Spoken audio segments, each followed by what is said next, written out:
Yo, ça fait très longtemps qu'on ne s'est pas vu et je m'en excuse. Enfin, j'ai l'impression que je fais que de m'excuser dans ces débuts de vidéo, mais bon, c'est pas grave.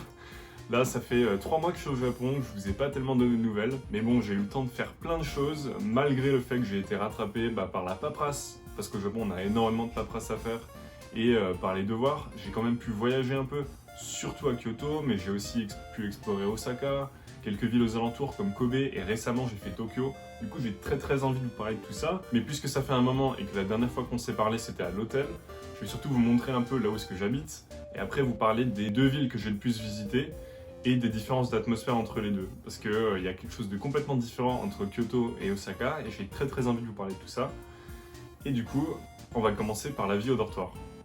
Après l'hôtel, je me retrouve dans une résidence étudiante où la plupart des étudiants étrangers sont logés dans des colocations qui font entre 5 et 7 chambres.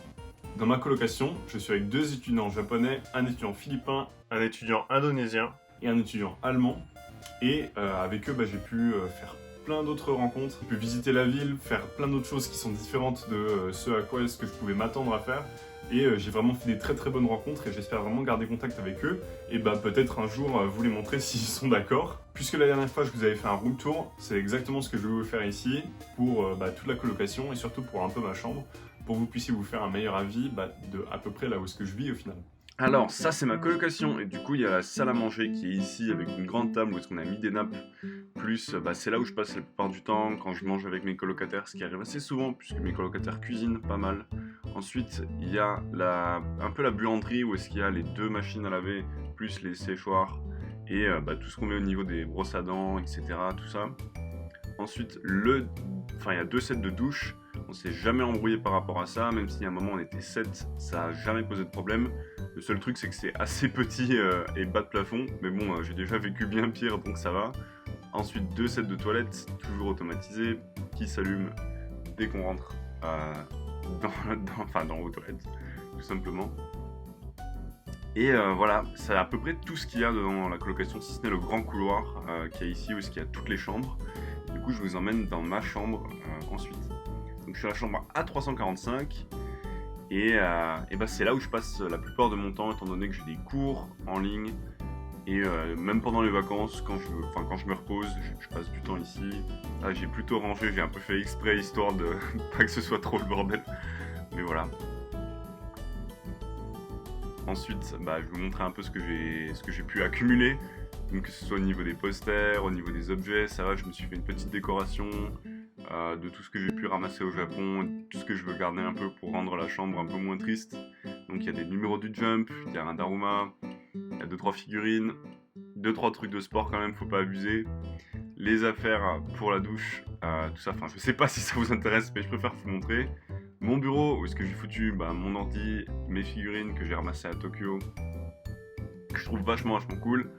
Et là, je vous emmène tout gentiment vers la vue que j'ai. Donc j'ai une super vue, moi je trouve que c'est une super vue sur la ville de Suita et sur les montagnes qu'il y a au fond. Là il fait un peu sombre. News du futur ici. Voilà. Alors juste, en montant la vidéo en fait, je me suis rendu compte que j'avais oublié de parler de plein de choses et qui étaient pas mal importantes pour comprendre comment est-ce que je vis ici et ce qui est important à vivre si jamais vous voulez aller à Osaka, à l'université ou peu importe. Alors, cette chambre qui fait à peu près 10 mètres carrés, voire même 9, je crois, je la paye 460 € par mois à peu près, ce qui fait environ 58 000 yens à corriger. Ce qui est plutôt pas mal, mais bon, ça reste quand même assez cher pour pas mal d'étudiants. De mon côté, ça va, puisque j'ai pas mal d'aide financière de la part de l'État français et l'université d'Osaka, plus de ma famille qui m'aide beaucoup. Et je les remercie énormément, puisque je sais qu'elles vont regarder ça. Mais pour d'autres étudiants, je sais que ça peut être compliqué, surtout qu'il y a des frais supplémentaires dans ce loyer, comme la location des parties communes du dortoir, puisque le dortoir a des parties communes qu'on était censé pouvoir louer pour regarder un film. Il y a des grandes cuisines, donc on pouvait cuisiner tous ensemble. Mais tout ça, ça passe à la trappe avec le virus, puisque les managers, je vais arriver sur ce sujet après, refusent qu'on loue ces parties communes, mais on finit quand même par payer leur entretien, ce qui rajoute des frais, ce qui est dommage, et franchement il y a moyen de trouver un meilleur plan. Mais ça pour moi c'est vraiment le seul défaut à peu près de cette résidence étudiante, puisque je suis juste à côté d'une petite gare qui me permet d'aller au centre-ville directement, aussi de voyager, donc ça c'est vraiment super. Et l'autre gros point positif, en fait, c'est que y a des managers, donc tout simplement la société qui s'occupe de gérer ce dortoir pour l'université d'Osaka, ils sont là H24. Du coup, si on reçoit un colis, si on a besoin d'aide pour, je sais pas, moi, trouver un endroit où réparer son jean, payer des factures, comprendre une lettre en japonais, ou autre chose, ils sont toujours là, et ça c'est vraiment pas mal, puisque ça nous aide un peu à se sentir moins perdu au Japon, tout en étant dans un endroit qui est quand même relativement safe, puisque pour rentrer, je dois biper une carte pour passer à l'accès au dortoir. Donc ils sont toujours là à surveiller, etc. Donc très en sécurité, ce qui est vraiment cool. Et voilà, c'est à peu près tout ce que j'avais à dire dans cette parenthèse. Du coup, je ferme la parenthèse et je vous laisse avec le Nils en pull rouge et avec le reste de la vidéo. Allez, ciao. Ensuite, le plus amusant, les voyages.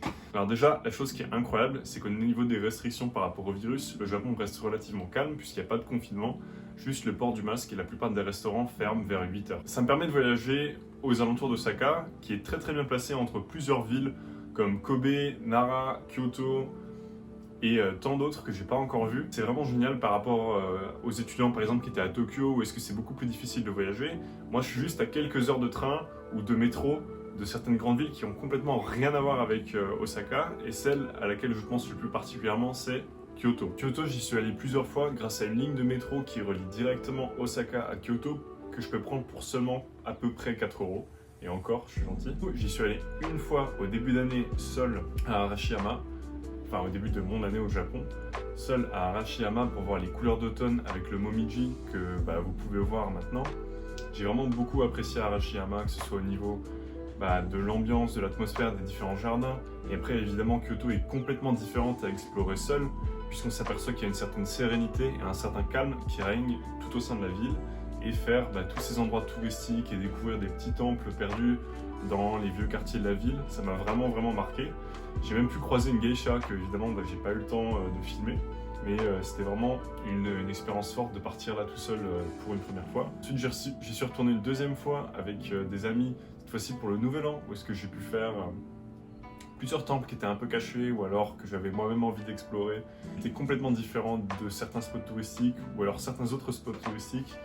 Et ça m'a vraiment fait plaisir de trouver ces petits endroits escarpés, que ce soit dans la forêt, ou alors de faire des randonnées au sein des montagnes de Kyoto, ce qui est vraiment quelque chose que j'ai énormément apprécié.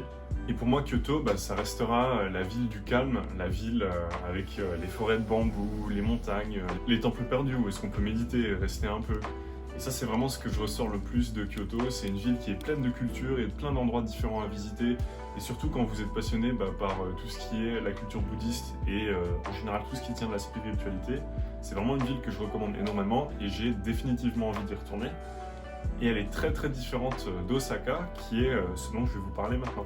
Alors avec Osaka, on se retrouve complètement dans une ambiance différente quand on va au centre-ville et dans les places qui sont les plus connues. On se retrouve tout de suite pris dans la foule, au milieu de ces grands bâtiments, où est-ce qu'il y a vraiment plein de néons, plein d'endroits avec la fameuse rue de Dotonbori.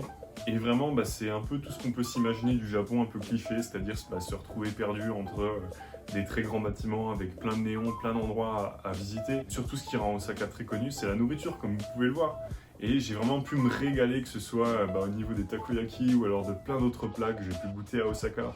Et ça, vraiment, on comprend qu'Osaka, c'est vraiment une ville qui bouge beaucoup le soir. Probablement ce qui me manque le plus avec le virus, c'est-à-dire de ne pas avoir pu expérimenter toute cette vie de nuit qu'il y a clairement à Osaka. Mais bon, on a quand même pu faire quelques sorties et vraiment apprécier énormément tout le temps qu'on peut passer au centre-ville. En plus de tous ces quartiers touristiques où est-ce qu'on se retrouve dans la foule, il y a aussi plein de choses différentes qui sont à voir un peu plus en dehors de la ville. Il y a plein de grandes rues, de bâtiments élevés qui nous permettent d'avoir une très belle vue sur la ville. Plein de quartiers où est-ce qu'on peut se retrouver à faire différents magasins de vêtements, acheter différents produits locaux.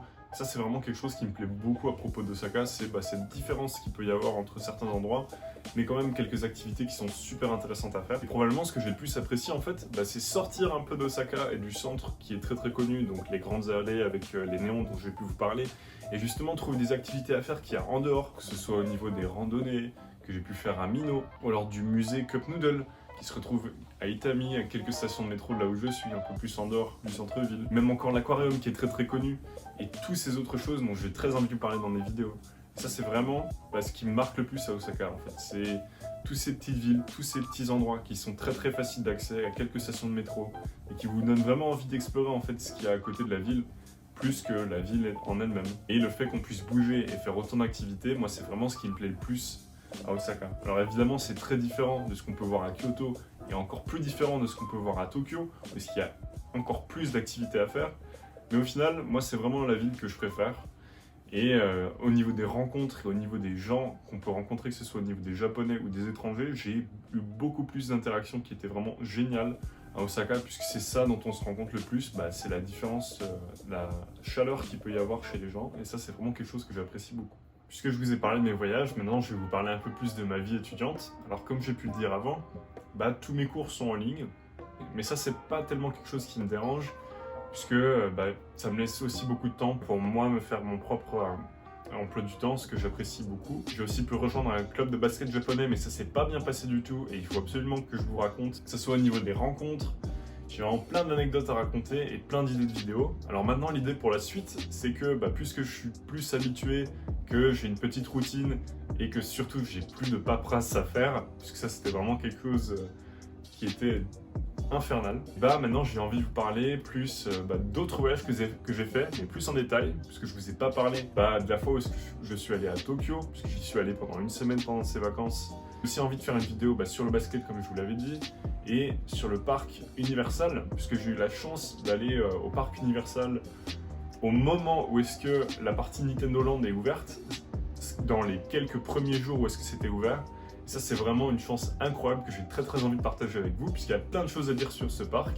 Enfin voilà, j'espère que ce retard ne vous aura pas trop gêné et que vous êtes encore quelques-uns à me suivre. J'ai encore plein d'autres choses à vivre et à faire au Japon. Et sur ce, je vous dis à une prochaine fois dans VDN. Ciao!